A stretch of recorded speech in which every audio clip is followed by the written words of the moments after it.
What's up, YouTube? It's still been pretty rough around here. I'm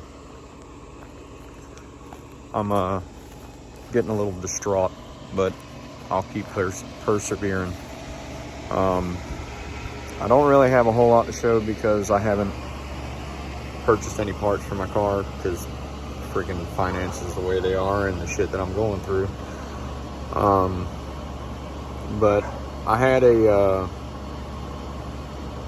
my daughter broke the interior door handle cable.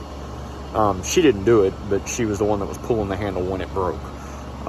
So I'm gonna show how to fix that broken interior door handle. You have to remove the latch from the door in order to do it. There's no other way to get it hooked in. Now, I was able to remove it from the car in the junkyard without removing the latch, but it was very difficult. But to get it back in, I have been unsuccessful trying to do it with the latch still in the door. So I'm going to show how to take the door panel off, take the latch loose, and replace that cable.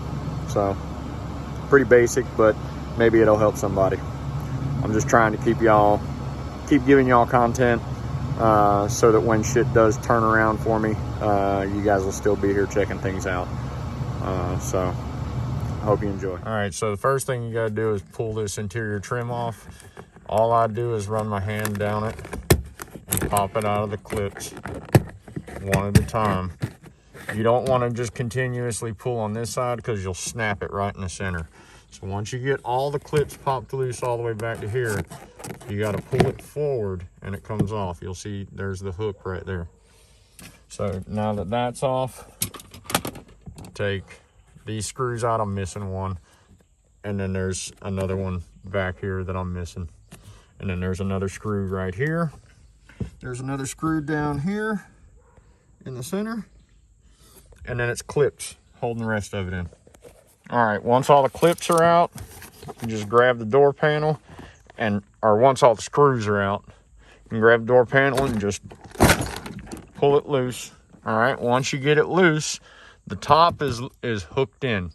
So all you do is just make sure all your clips are popped loose. Once all your clips are popped loose, grab the door handle and pull up on it. All right, once you get it out, then you can see the cable that I'm trying to repair.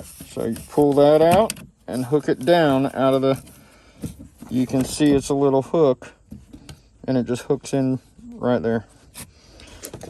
Also, disconnect this connector right here from your tweeter.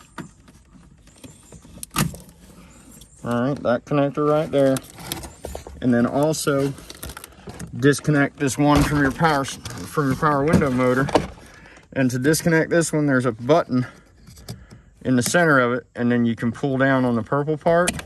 When you pull down on the purple part, the connector comes out. Now the whole door panel is completely disconnected from the door. All right, now what I got to get to is this latch right here. I got to take these bolts out to get this latch out. So I'm gonna pull this interior panel up, or the sound deadening material up, pop this little cover out, and you can see I've got the cable popped into place, but it is not hooked up to the latch. So, but it broke right where this one's probably gonna break eventually because it's right where that joint is. So I'm gonna pull the latch and then we'll continue moving forward. Now the latch uses a triple square. I don't know if, yeah. So you can buy a whole set of these at any auto parts store. I don't know what size this one is because I cut it because they're way too long. When you buy them, they're like that freaking long. So I cut it off so that I didn't, and I've got a set that's full length and a set that's short. But you need that, and then it runs off of a 13mm wrench or a 1/2 inch wrench. But that's the same tool. It's not the same size, but it's the same style of tool that holds your CV axles in. So, and it's used on other bolts, but that's what you need to take the door hinge off, or the door latch. And then there's a bolt there and a bolt there. Okay, so since I'm not actually trying to remove the latch, I'm not going to remove it all the way, but if you want to remove it, you got to disconnect this connector, and then there's another bar that's hooked up to it to the exterior handle. And you got to disconnect it from the back side of this thing. I'm not doing that. I'm just pulling it out enough to hook up to the connector for the cable. You can see the connector right there, and you can see that it is slotted. All right, that slot is for this piece right here, if I can get it to focus. I don't know why my camera won't focus, but anyway, you got to hit that in the slot and then rotate it. So you got to put it in like that and then rotate it up.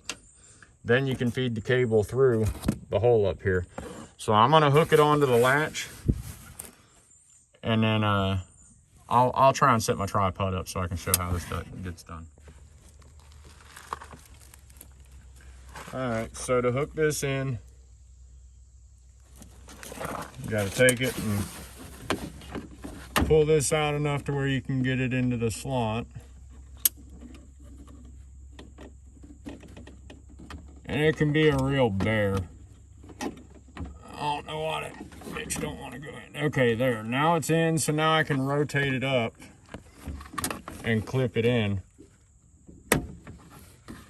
And now I can put this back where it belongs and bolt it back in.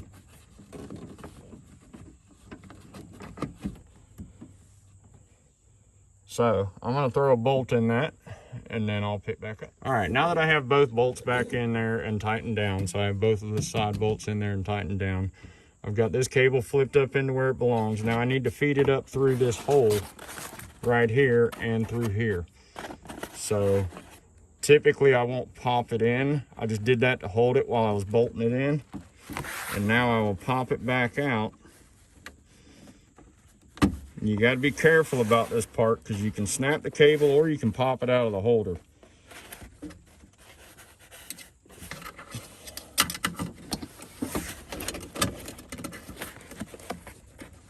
So just feed it through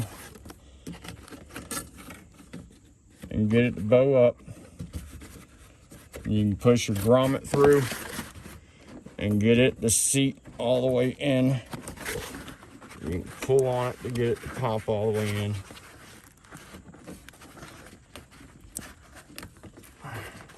All right, now that's seated all the way in. Now I can move the cable where it belongs and pop it in permanent. And now I can put this cover back down after I pop this cover back in. So pop that cover back in.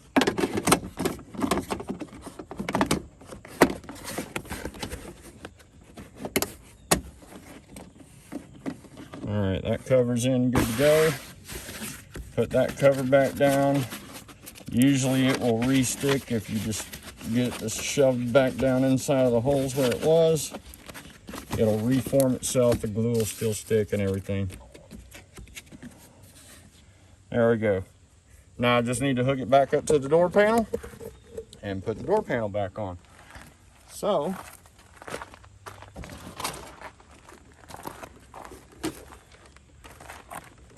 hook this up.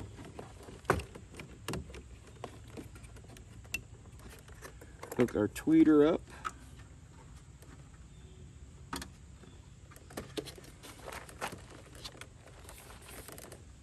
Now hook the cable for the door handle up.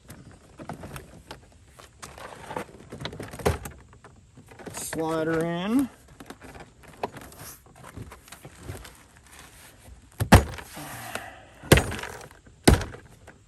Pop her back into the clips, throw the screws back in there, put the trim back on, and we'll be ready to rock and roll. Okay, all the screws that I have are back in there, so now I'm going to put my trim back in. I'm going to hook this corner in and push it over, and then line up the pins on the back of the trim with the holes in the clips. Because you don't want to go trying to smack this on there. If those pins aren't lined up, you'll break them. So you get all the pins lined up and then just pop it back in.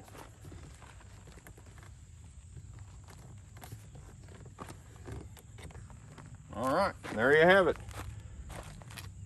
Now, the true test.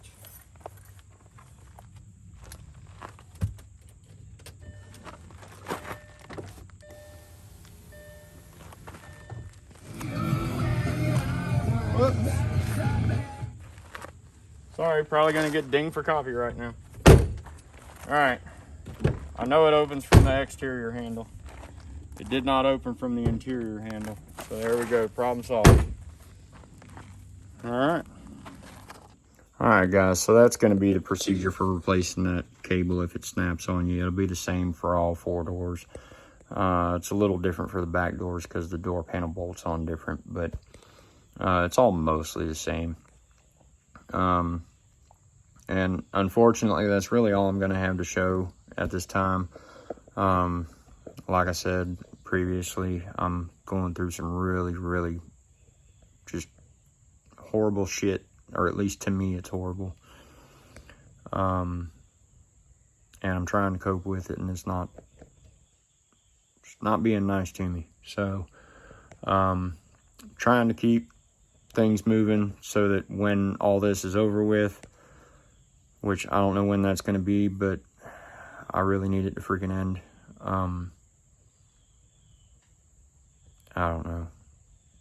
But once I'm through this period of this crap that I'm going through, hopefully things will be back to normal and I'll be able to pick back up on building these projects. This is kind of killed my motivation and my steam. Yeah. So I don't want to get anybody down and depressed. I'm all right. I mean, it's tough, but I'm all right. I am still going to be doing the parts for replacing the front end and the wheel bearings and CV axles and all that on my car. But I don't get paid until this coming week. So I may only be able to do part of it at one time and then go back and do, like, I'll do the whole front suspension and then go back and do the CV axles and the wheel bearings together, or I don't know. But I gotta do front and rear wheel bearings, the full front suspension, possibly subframe bushings. I need to do a lot of chassis work to this thing, just because it's got 175,000 miles on it now.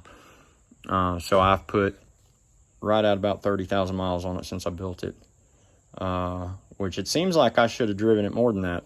But I'm not driving as many miles as I used to over the last couple of years. During the pandemic, I was driving like crazy for work, and now a lot of my jobs have been more local here in the Atlanta area, so I haven't been putting as many miles on the cars. But I've also been driving the Veloster a lot of that time too. So between the two of them, I've put about 50,000 miles on them. But that's really going to wrap it up for this video. Like I said, I'm going to do my best to put out some more content next weekend. This is just something quick I had to fix, and figured I'd share it with anybody that needed to know how to do it. So, like always, if this video helped you out in any way, or if you liked what you saw in the video, please give me a like, comment, share, subscribe, let your friends see what I'm doing. And like I said, it's probably going to be rough for a month or two, and then things will pick back up. But I'm going to try and keep my head up and be positive, and may not be cheery, but I'm here and I'm still trying to pass on my knowledge to other people. So hopefully this gets to the intended audience. But y'all have a great one, and I'll see you in the next video.